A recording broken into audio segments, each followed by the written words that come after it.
So a lot of people don't know. We like to kill people. And then we take their bodies to the pool and we dunk them in. You're going to become a Mormon one way or another. I'm never watching this Join episode. us. I'll be so All right. Quaker, that was so scary. Oh my! I will literally never watch this episode. I never will watch.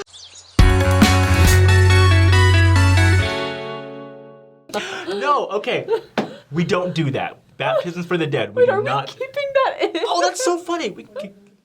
Latter-day Saints have a beautiful doctrine called baptisms for the dead. And essentially what this is we get baptized on behalf of those who have died, who have not had a chance to accept the gospel. That makes sense. Makes perfect sense. A lot of people think that we actually take dead corpses and baptize them. No, we don't do that. That's really weird. gross, and that'd be really stinky. I understand the real. confusion, but no. Yeah, so it's done proxy. So it's on behalf of those who have passed on. Right. Which I think is so cool because really we believe that everyone can have the opportunity to partake of baptism if they choose to. And we do baptisms for the dead because there's so many people who died or will die without the opportunity of being baptized in this life. And God is just really merciful and he wanted all of his children to have that opportunity if they want it. Right. I mean, according to the Bible, unless a man is born of water and the Spirit, he cannot enter into the kingdom of God. So we definitely believe that baptism is totally necessary in order to live with God again. But there are so many people. I mean, what about all the people that lived before Christ? I mean, there was still baptism before Christ, but so many people didn't even hear about Christ. Or have the proper People in authority. different parts of the world. Yeah, if someone dies before they are able to learn about Christ, or maybe they learn about Christ but don't get around to baptism yet, all we're doing in our temples with baptisms for the dead is taking their name and having someone baptized in their place, which we believe gives that person the opportunity to accept that baptism or reject it if they want to. It just gives them more options. I think also what's so amazing about this doctrine is that there are a lot of churches who don't actually emphasize baptism by water. They sort of just ignore those parts of the Bible. It's just all about accepting Jesus into your heart and you acknowledge that Jesus is a Savior and that's all it takes. Because there's so many discrepancies around baptism because, there are people who haven't been baptized and churches go, well, if people haven't been baptized, do they go to hell? We don't know. Let's just say you have to accept Jesus into your heart and that's it. Which is it's a really nice thought, but it is not scriptural. But when you have baptisms for the dead, you have the revelation given by God. It just mends it all together and you go, oh, that makes so much sense. That's so simple. So we're very, very blessed that we have this ordinance. Yeah. I was doing some research on this actually and watching some videos on YouTube of from other belief systems, and they're explaining what happens. They're still Christians, but they're explaining what happens if someone dies before they're able to be baptized. And they were even talking about like a newborn infant dies before baptism. We believe we shouldn't baptize newborn infants because it needs to be their choice whether to do that or not. But he basically just said, we believe that you have to be baptized to go to heaven, which we also believe, but he followed that up with, so if you don't, you're going to hell. And there are just so many and also issues with that. The loving God that we believe in, I don't think that's what he would want for his children. Right. He still has requirements, of course, but He's he gonna give provides everyone opportunities. an equal chance. Yeah. So, in a little book in the Bible called 1 Corinthians, David, you take it away. Okay, 1 Corinthians 15. So a lot of people, when we talk about baptisms for the dead, they say, well, that's nowhere in the Bible. And that's almost true, except for 1 Corinthians 15:29. Else what shall they do which are baptized for the dead if the dead rise not at all? Why are they then baptized for the dead? So it's talking about the resurrection here, but it's specifically mentioning baptisms for the dead and that it was a thing back then. Yeah. And we have plenty other scriptures in Doctrine and Covenants that talk about it as well. But if you're looking for a Bible reference, there it is. And I think it's interesting because Paul is basically he's talking about how Christ is resurrected. There are people saying there's not going to be a resurrection. He's like, no, there's going to be a resurrection. Jesus was resurrected. You keep your bodies after. Why are we getting baptized for people who have died if there's no resurrection? The whole thing is you need to have a body. You need to be resurrected.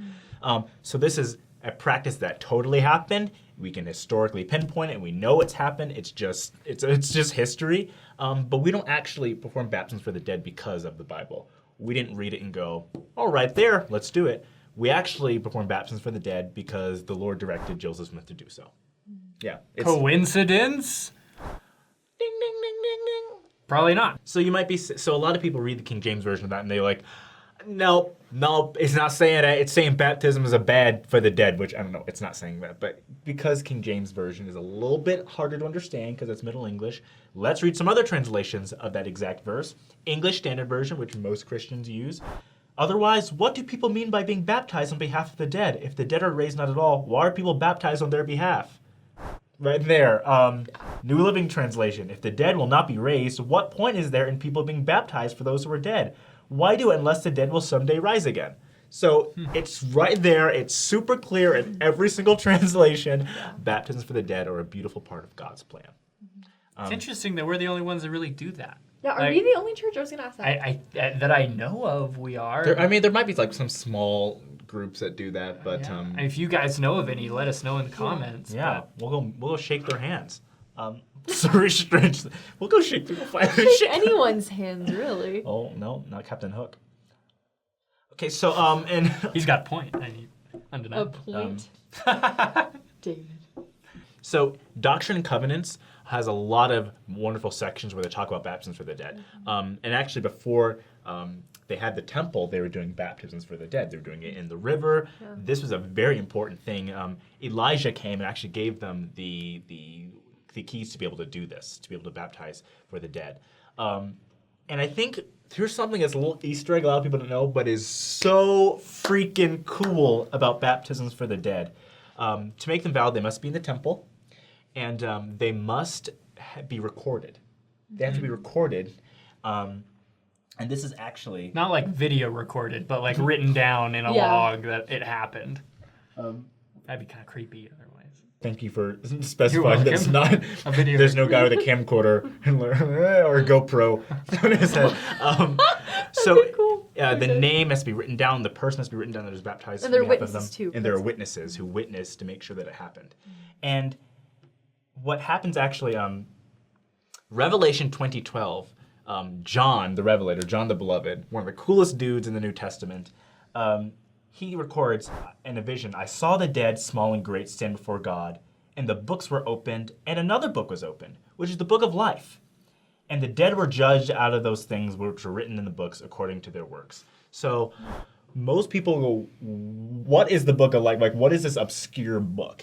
You know, is there like a book for every single person that's like published in heaven? Like, what is the book of life and where are they being judged out of it? Well, we know from latter-day Revelation that the book of life, the books they're being judged out of, are the records of what's done in the temple. So when you have those things done for people, when we present ourselves before the Lord at the second coming and we show him this is what we've done. This is what we've done for those who have passed on before. We fulfilled what you were saying, Lord.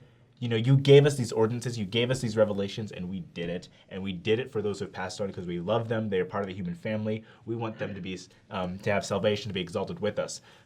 So it is a really binding thing. It's so important that not only that we know about baptisms for the dead, but that we perform them.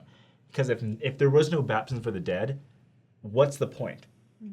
What is the point of anything? Baptism for the dead is one of those Mormon doctrines that just makes me want to go, yes! You know? Because it's so awesome. They're really, what would even be the point of humanity, right? Yeah. Most people wouldn't know about Christ, statistically. Everyone would go to hell. They all go to hell. That's true. And God's up there with a couple people and he's like, well, this is my plan. It's the best plan. If you don't agree, then you're going to hell too. It doesn't make any sense. Yeah. You guys really lucked out. And by the way, let me just say, everyone knows that doesn't make sense. Like, everyone knows that regardless of your denomination. Some people don't want to accept it, but everyone knows it. Yeah. We are so blessed in the Lord's church that we have this doctrine, this ordinance. Yeah. And let's talk about how it happens. So basically, we have temples all over the world, And people can go. You need to have a temple recommend to enter the temple. And usually a lot of youth will go and participate in baptisms for the dead, which is so awesome. And you guys are great going before school. We see you. That is hard. The hair dryers there are not the best, so you are awesome. So basically, I'm serious. And there's never time to do your makeup before school. That's why I had a hard time with it when I was in high school.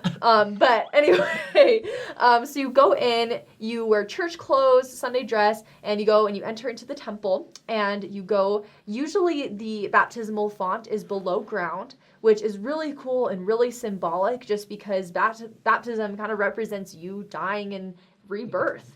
So it's cool that usually they're below ground. So basically you go and you change into temple clothing, you change into all white, and you go and you are baptized in behalf of people. And the same way that we do our baptisms, like the same wording, is all the same except they say, I baptize you for and in behalf of blank instead of your name.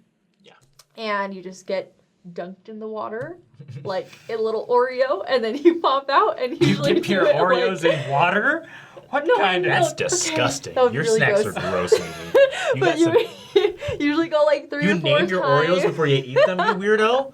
3 or 4 Jim. times. Haha. You crave. You're Wait, weird. how many times? 2 or 3? We go like 10 times Oh, really? in Oregon, where I'm from. Oh wow, that's interesting. I feel like in Utah, I know there are a lot of people going, and usually it's like 3 or 4 times that you're baptized. It varies. It all It depends varies. how many people are in there at the time. Yeah. The Yeah. temple, yeah. And then you go in the locker room, you get dried off, and then you head on out. So Well, The it's really locker simple. room.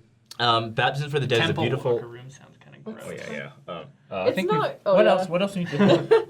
So in the baptismal font, I believe I think every temple baptismal font. I might be wrong, but I'm pretty sure every temple baptismal font there are sculpted 12 oxen around. It's so cool. And so people go in and they're like, "Hey, why do you guys got cows around your around your pool? Like, what's that about?"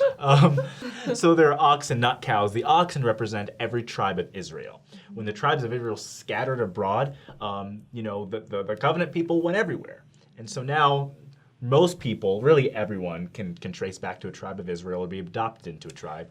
But the baptisms for the dead, what it's doing is, since we're baptizing those who may be among who might be of this lost tribe, who have their lineage and they don't know about it. So in the next life, they can accept the gospel if they wish to. They can be brought back into the fold. So it is, again, uniting the tribes of Israel. It is restoring everything. It's putting everything back into its perfect place in which it should be.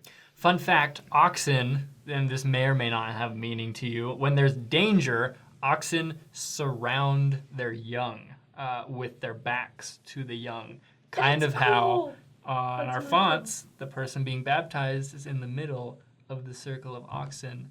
Kind of just food for That's thought. dope. A little more I think symbolism. I think that's there. why in Temple Square all the bodyguards are oxen too, right? The bodyguards? Yeah, like the bodyguards of the prophet. We put some AK-47s on the oxens and they just walk around. looking General menacing. conference and the Wait, doors, Kidding. oxen. I'm making it up. Oh my gosh. Another That's like thing- I lived in Salt Lake City. If you Oxen walking around. usually if you look like down at a font, like looking at the water, it's shaped like a keyhole.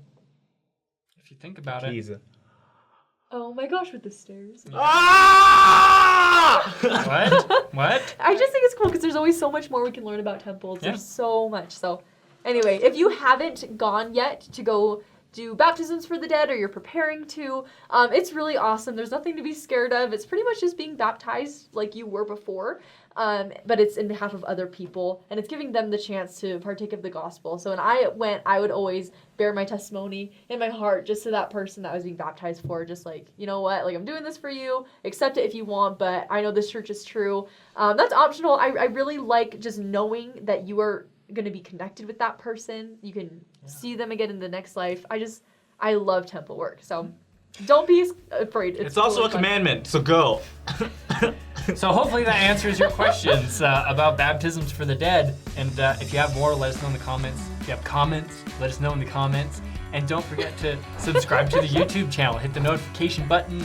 And we're on Twitter and Instagram and Facebook. And go to all those things. And, Wait, and I'm check us out doing an there. impression of me doing an impression of me. Follow us on Instagram, Facebook, and Twitter. Click the notification bell to be notified when our videos are uploaded. That's how she thinks so. He has a lot of diction whenever you do it. You do it normal so they can see. Follow us on follow us on Instagram, Facebook, and Twitter. What? You just like follow us on Instagram, Twitter, Facebook. Well, I can't go like follow us on Instagram.